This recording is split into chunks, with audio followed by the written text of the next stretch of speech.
Manta, which again are some roster changes in and of itself. But I'm just really hoping we don't see the same duel that has been struggling to just kind of stay afloat. The entire time. And that's the thing for me. There's always been two teams that captivate my heart, and one of them Sonics, the other one's Duel. So it was heartbreaking to see Duel, obviously their first showing back under the name, be so disappointed. But now we're kind of back to like an OG Duel roster, right? Yeah. So again, though, we're back to having very high expectations for that roster. And that's when we've been most disappointed. But as you see, we are in the game now, guys. Bit of an awkward plane path. Good if you're Oath. I mean, Oath didn't get many good planes or circles last time around. True. So, true. Speaking of that, and it did look like we had that same issue over Shelter, Godspeed, which I'm sure we'll come back to at some point. But it seems as though, I mean, if these teams didn't figure out in scrims, I feel like, honestly, the best place to kind of show that dominance is in an actual game, right? If you're contesting... Even if you're winning a fight with a team constantly in scrims on a hot drop, if they're not leaving, the only way to really stamp that is to do it in game. I mean, I would think, right? That's at least how it's kind of been for us in the past, the last couple of years of comp PUBG. But I mean, you also dealt with someone that was very stubborn, going Rozhawk, if you know who I'm talking about. Yeah, I think it rhymes with. I was going to say something inappropriate there, but it was Lush. Yeah, it was Turtle Squad, yes. Yeah, Turtle Squad. And it's frustrating because it is a throwback, yeah. But it's most of the chat won't even know what we're talking about, but it is relevant though to what we're talking about. It is because you never know. It's like, the plane's bad for their backup drop. Are they going to come? Where are they going to drop? Are they just going to steal cars? Are they going to screw us for rotation? That thing it constantly keeps you on your toes. And one of the things I always say about these, I don't want to say open lobbies, but the lobbies that switch around is there are so many different variables to consider just by swapping 8 teams out. A team that likes to rotate past Lipovka up towards Mansion and things like that. There's so many different variables, as you can see. Unfortunately, it looks like Barwa didn't make it in. But of course, the three man of Liberate still looking to be the aggressors in this fight. To be honest, yeah, I love it. And Liberate is a team that we saw really start to turn on the aggression and find themselves in team fights. They started winning a lot more. They started pinching and playing quite tactically. So I'm still, even without Baja, I'm still very much looking forward to seeing what this team can do. And they are very much contesting Clueless here. But again, this is the sort of thing. It's like the mind games, right? It's are they going to push us? Are they going to camp our rotation? It makes it so difficult to recover from situations like this. Well, here's the other really important thing about this too, Pac, is if these teams are obviously going to contest themselves, even going into it, as long as both of them or at least one of them can qualify out of the group stage. I mean, they've pretty much given themselves a what is he's back. He's back. Yeah, going into the group stage, there's a huge confidence builder as well if you can maintain the position that you want and fight off another team. It's gonna discourage a lot of other teams from either coming by or stealing your cars on rotation or what have you, or even just contesting you. So I like this from Clueless, but it is also very risky. I mean, it's possible they shoot themselves in the foot here. We'll have to see. As we see Zenith making it up to the hilltop, X Games, Heaven, whatever you want to call it. 4 up here early. We're only at the 4-minute mark now, and this is you got to argue a fairly strong central position. Oh yeah. Again, not one usually that nets a lot of kills, because the more time that passes, the less likely somebody's going to send it from out of circle to get here, and anybody that's close enough now is going to be able to scout out their presence pretty easily. Yeah, there's just not. People generally just avoid wide. They rotate wide on this, right? Like they're not going to go directly under, Heaven, or if anything, they'll try to go around. So the other issue though with that hold, as I'm sure you know, is when you are holding that, if someone crashes another part that you're not ready for, you're stuck with neighbors, and that sucks because then you can't really scout effectively. You can't flex out. You can't flex out. Exactly. You can't put any pressure onto anybody rotating around. And ultimately, the way you die from Hilltop is if somebody's camping the underside of the ridge. Yeah, exactly. Yeah. This is commitment right here. Yeah. I kind of like it. Just leave one. He's going to do some damage. Maybe get a little rat kill. Again, get in their heads, tilt them. Yeah. It looks like they're leaving though. I mean, Nice. or I if love the this smoke, by the way. The use I was of gonna that smoke to say, get out. or if the UAZ actually drives past them, that would have been gold. Just run someone over on accident. I like this roster, by the way. Shrew, I always thought was one of the more talented Underrated. players. Yeah, Very underrated is the player. word I would use. Yep. I mean, he had some moments in MPL when he was competing, but I really don't think he got the attention that he deserved. Here we go, shots coming out from Cherry and Duel. He's gonna find a few connections. Nothing gonna come out though. But yeah, I really like this clueless roster. Shrew, Hambino, dude. Hambino's probably one of the nicest people in this community. He's also a fragger though. He's a sweetheart.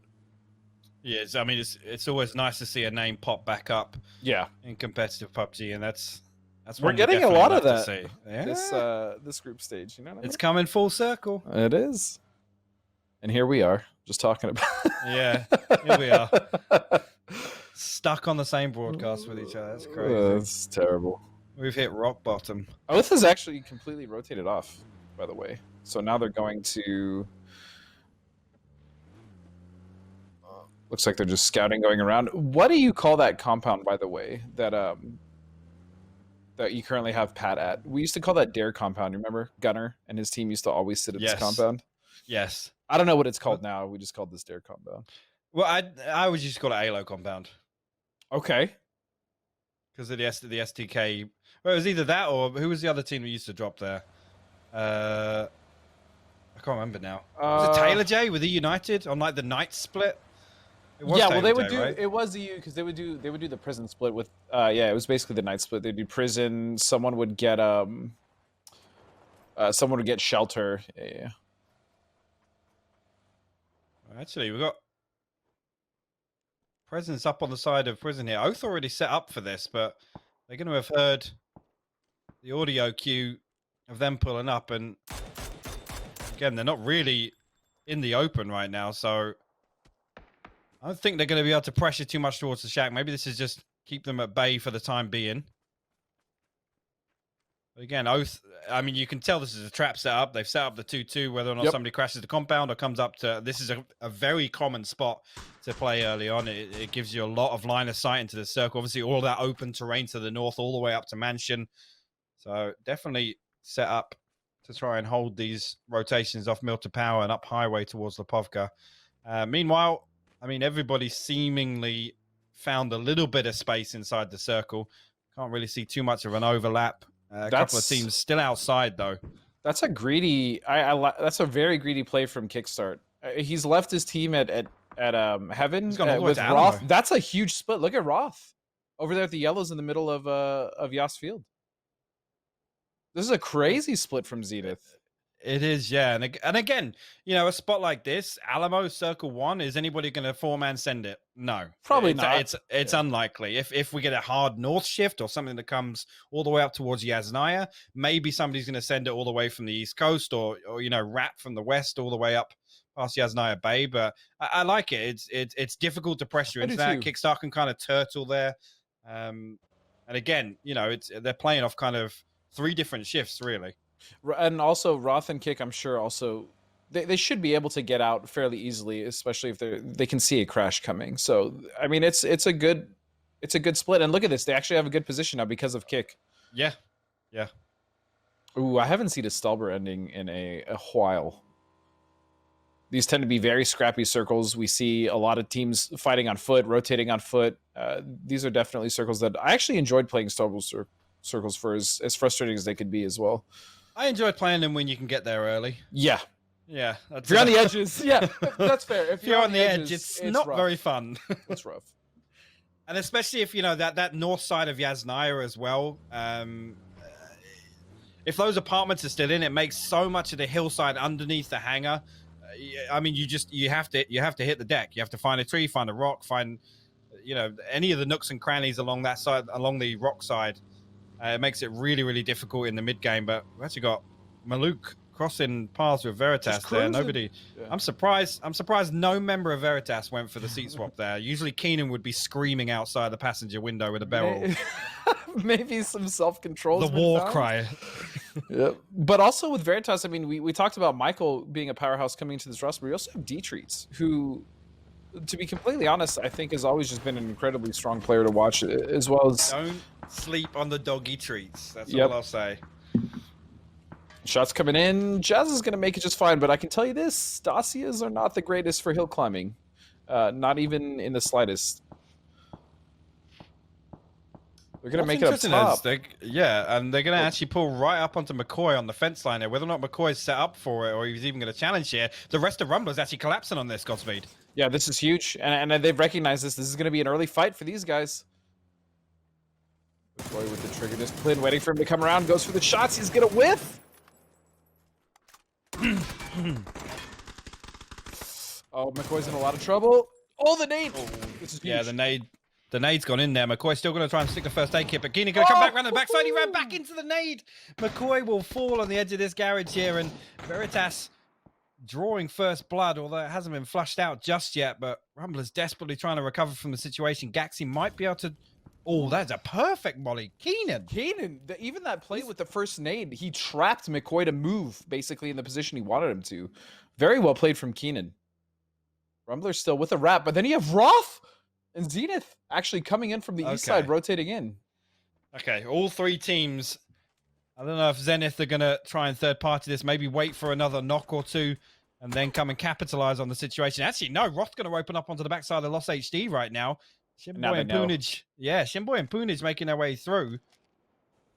This could be disastrous for Rumblers. This is very precarious for Rumblers. They're getting sandwiched. I wouldn't be surprised if they decided to pull back, which Gaxi is disengaging from that fight with Veritas. And now that they're all together, they need to find a way to either have to hunker down here and kind of rat it out, or they have to basically back off. I think fighting both of these teams is going to be very detrimental to the Rumblers. I mean, the worst thing you can do on Stauber is not be able to play one of the ridges on the side. So Rumblers being stuck there, I mean, it's going to be a long and slow game for them. That's for sure. One of the options they do have is they can disengage north and then try to rotate around. Obviously, gravity is up there, but never mind. That's not even an option anymore. Not even an option anymore. Dude, we are going to have a bloodbath on that dirt road on the south side of Stauber. This is an incredibly rough circle. If you see where Oath is, just to the basically the center of the circle, just to the west of them, that's pretty much the only building in that entire open area, and there's not a lot of cover. I mean, that building sucks. Yeah, that building absolutely sucks. It's just a shack basically. It's like an enlarged shack. There's nothing to play here. And Zenith now are going to have to make a decision. They could wrap a little bit to the, east here. Yeah, they could wrap. They can start to scout in and figure out a position to play, because there is terrain, at least to the east of this, that is playable, especially downwards on the hill there in the ridge. But Rumbler's still in a little bit of trouble here. They are going to spot Zenith moving out. I was going to say, Loss, going to be careful not to get baited by the vehicle sounds pulling away, because it's actually Zenith coming to regroup with Poonage. Shinboy kind of left in this trailing spoiler position here, and the rest of Zenith set up on that ridge that I was talking about. Roth now perfect LOS, and I mean, Rumblers have to wait this out. They can't break cover and run in the open to them. I do like that Zenith is holding them out. I think this play is great. Get rid of a team, especially one that's on your back. Then you can start to move in a little more comfortably. You have a little more room to work with. You don't have to worry about constantly getting flanked. This is good. And they have their back against the circle. I like this from Zenith. What are Rumblers going to do? I think their only play here is to potentially... Well, they have two plays. They can either fight this, or they can pull off and rotate to the east. But I don't even know if they have the vehicles for that, Pac. No, Rumblers kind of forced. And again, I think that's because of where Veritas pulled up. But look at the control from Zenith. They're even spreading towards Veritas. Yeah, I really, really love this positioning from Zenith. And we've seen it time and time again on these Stauber circles, how crucial the dirt road is. And it's usually the team that holds the dirt road is the one that mops up everybody from Stauber. This is a little different when you're talking about phase 3, but it's really, really good setup from Zenith. Veritas actually looking like they might be able to wrap on the underside there, but taking a little bit of pressure from the hangars below. I mean, this is just one of those stalemates where it's like the first person that peaks gets knocked, and then it just collapses on it. Yep. And wait, Sonic's... This side's getting really busy, Pac, because Sonic's now coming around the other side. Shots coming out now from Roth. And still Zenith holds. Zenith does not want to give this up. The problem is they have to hold out 8 different players. At this point, potentially even 12, because here comes Sonics. Oh, no. I mean, the good thing is this fight is starting before Sonics pull up. Lost is going to find Shimboy on Zenith, and that's going to be the go signal for Waldo. He's put down a little bit of smoke cover. He's trying to pressure Roth away from the edge of this tree. That molly actually landed just past Roth, and that's going to give a little bit of an open. There's another team coming in. Another team coming on top of Sonics. And it is Virtue, actually. Virtue are fighting. This northern edge is insane. Shots from Kickstart. Can he find the Mime? No, he doesn't. And Shinboy does look like he's going to go down, but Zenith is still holding. This is craziness. Oh, no. Zenith, they're just going to get pinched in between Rumblers and Sonics here.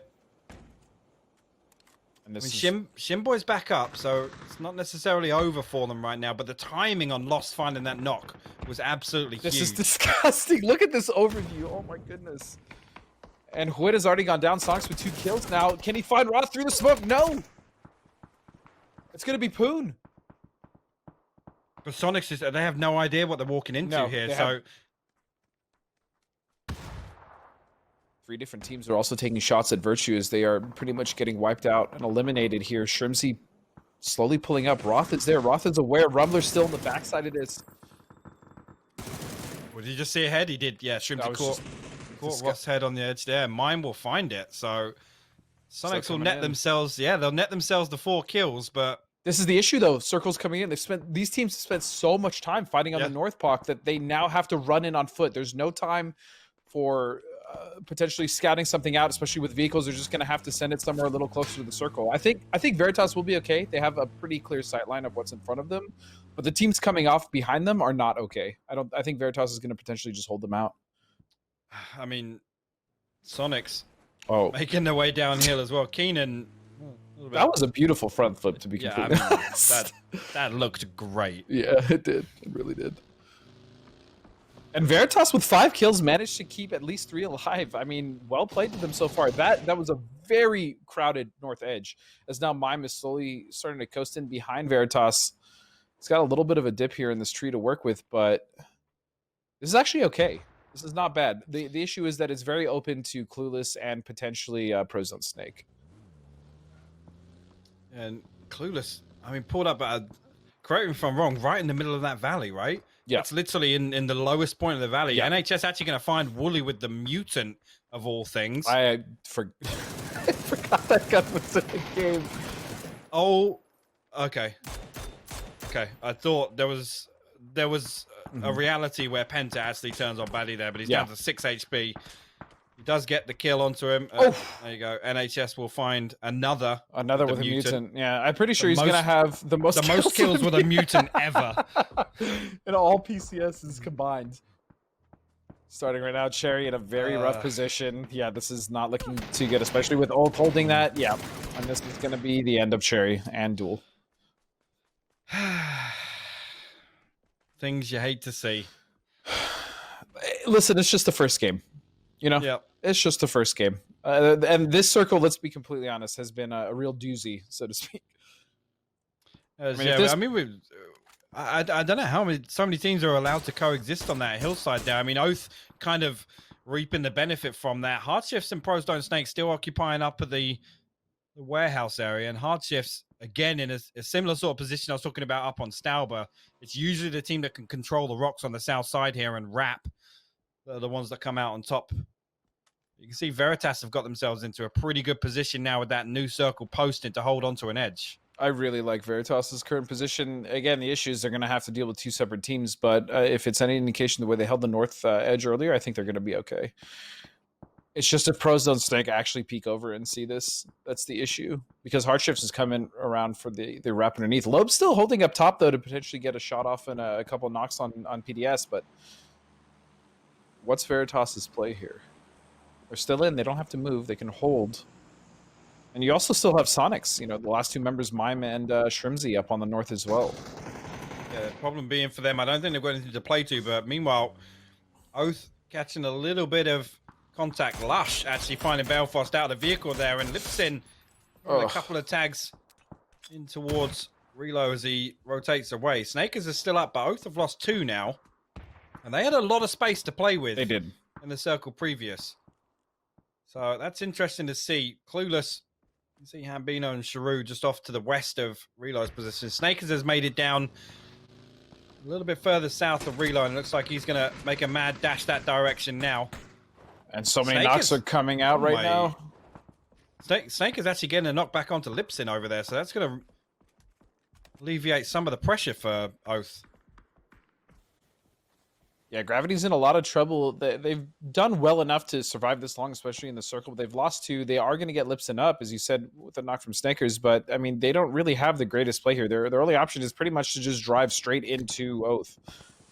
Might be a 2-on-2 here. And as you can see, tactically, he's just licking their lips. Yeah, this is... Look at the northwest. It's disgusting. And Dietrich's going to go down to Chuba. So it looks like Hardshifts is actually... Wait, Frozen Snake is now behind Hardshifts. They actually backfilled them on the ridge, I guess? I don't even know how that happened, but it looks like most of the Frozen Snake is actually dead. Hardships taking control of this completely. Shots coming out, M249, not going to land. And Lobes now knows the last member of Veritas is here. Keenan, he's got the prone on the underside, but look at this. Shrimsy actually going to come in and find Keenan. Luke going to trade that one back out. That was a beautiful play by Shrimsy, by the way. He recognized he was pretty much screwed. He went for the kill. He actually got the elimination. Yep. He got rid of a team, and he got the kill. That was huge. Well played by Shrimsy. And Mime is still up, actually, so Sonic is still in there. Mime is just strolling into the middle of the circle. Yeah, he really is. He's cruising, and he's in. I mean, I wouldn't say he has the best spot in the circle, but he's very well in it. I mean, if he can position himself on the tree to break line of sight to the north, nobody's going to approach him from the south. Yeah. No one's coming up from the south. It's really just Hardships that he has to worry about. And Fabled is in a world of pain. A lot of trouble. A world of pain. Yeah, this is going to be very rough. Oh no. Oh no. Hardships have caught line of sight on them. All 4 members of Ascendance are just prone in this ridge. Here's the crazy thing. Hardships can also clean up Fabled. Because they're going to have to come out, and they're the only position they have to go is pretty much exactly where... Oh, this is hard to watch. As soon as they caught line of sight of the first one, you know they're just going to start sending shots down this way. J-Sang did find a second knock, and actually it's Rip that follows up there with the nade coming across from the shack. So Fabled making a mad dash out towards the pylon, and some more utility being sent their way. The problem is Hardship, so there's such a nuisance right now for all of these teams. As Liberate is now just driving in. Coming into the edge. Oh! Zraven actually responds with his own frag grenade. We'll confirm it with a follow-up as well. And the second... Actually, there's another nade that's been thrown there. Yeah, oh, no, down. It wasn't. It's just Rip. No, it's just Rip. You're right. Ascended somehow fighting out of arguably the worst spot in this field. And Icetech now with an MK is going to open up into the dip. Oh, where he's prone is actually not bad. I mean, Icetech has line of sight on that. J-Sank going to find a killing blow onto Magi, but Icetech was shooting at Haxetti when he was on the side of that pylon. And I mean, Rip's not even in the circle right now. He's got a little bit of ground to cover, but Liberate still kept 4 up. Yeah. And actually now the one team that can pressure Mime, if Guabi peeks over this ridge, it could be GG for Sonics, but I mean, they've already done the work they need to, considering what happened in the early game. TAC 8, if they can get rid of Team Clueless, they actually have a really nice wrap here on the northeast side. But they have to get rid of Clueless. They have to get rid of him. Shrew, excuse me. Hambino already went down. And he's not making it easy. However, all he has is I'm going to go ahead and assume the tires are gone on that US. Yeah, I don't think that vehicle's going anywhere anytime soon. And Hello actually getting knocked way out in the open here, going for looks like a wide left wrap. And that circle's still favoring Mime and Shrew, actually. The problem is now Hardshift should be able to clean up Liberate. So like I said earlier, if Mime's position actually breaks line of sight up to the north and the west, this is fantastic for Sonics. Yeah. You can see actually it's tactical 8 getting into it with Liberate sending shots towards Hardshifts. This is what Mime wants to see. Mime is just he's grinning. Fighting. Yeah, he is grinning. And this is a fantastic position for him to be him. As you said, that tree is actually going to be his best holdout. As Shrew also still causing problems for TAC 8. TAC 8 wanted to wrap so much earlier, but Shrew is literally holding them down as a solo. And here comes the play coming in from Ice Tech. I like this. He has to get off that pylon. They have to find some common ground here. Mime, this may be the time for him to either be a hero or get taken out. Perfect for him. Well, I'm just worried that someone from Liberate's going to peek over and see him. But at the same time, I think Hardships, which is the point I think you're about to make, is actually going to be protecting him right now. Yeah, exactly. Now Baja's out in the open. Nothing but a hay bale. Ice Tech got to play prone on that rock. Again, you could see Maluk was able. 10 kills. Yeah, this is a fantastic start from Hardships. Yeah, the control they've had over this game, honestly, even when they were wrapping underneath the team that was just next to them at the top of the plateau there, which I think was Prozone Snake. I mean, the way they've taken control of this game has been impressive so far. Nice start. Very nice start. Let's see if they can close it out, though. I don't know where Baja and Tech go. I mean, they really don't have anywhere to go with Hardships playing like this. And TAC 8 actually pushing towards Shrew now. Pretty sure they got him at this point. Yeah. And this is what I was talking about. This is the control that TAC 8 was going to be able to have once they got rid of Shrew and Team Clueless. I'm just thinking, I mean, Tactical 8 actually making a wide spread on the east side. Ooh. Nice shot. Good shot from William there. Unfortunately, couldn't get the follow-up. Ice Tech down to 35 HP. He's got to hit the prone, stick another first aid kit. Baja's now backfilled Ice Tech's position on that same rock. And it's not actually Hardships pressuring them now. It's Tactical 8 all the way, because look how far they've been. I love this wrap. Yeah, this is a fantastic play from these guys. 9 kills. Who are these guys? What do they do with the other Tactical 8? 10 kills. Jesus. What a game for, honestly, for them and also for Hardships. Yep, Mime getting involved as well. He actually gets the nade confirm onto Baja there. So that's actually going to give the information away to Hardships. You can see Maluk looking down into the valley. He knows there's somebody down there. You see, he's just going to maybe try and find the solo here and get that extra placement point in the bag. He should be able to see him. Not see. Oh, there it is. Yeah, now he sees him. Now he sees him. Maluk's gear is absolutely trashed right now. He should get a free angle, though, on the backside of this rock. Yeah, he should 100%. There it is. Here we go. Okay, so Mime snaking his way to a 3rd place. Now it's just the last 2 members of Hardships versus TAC 8. And TAC 8 is 4 up.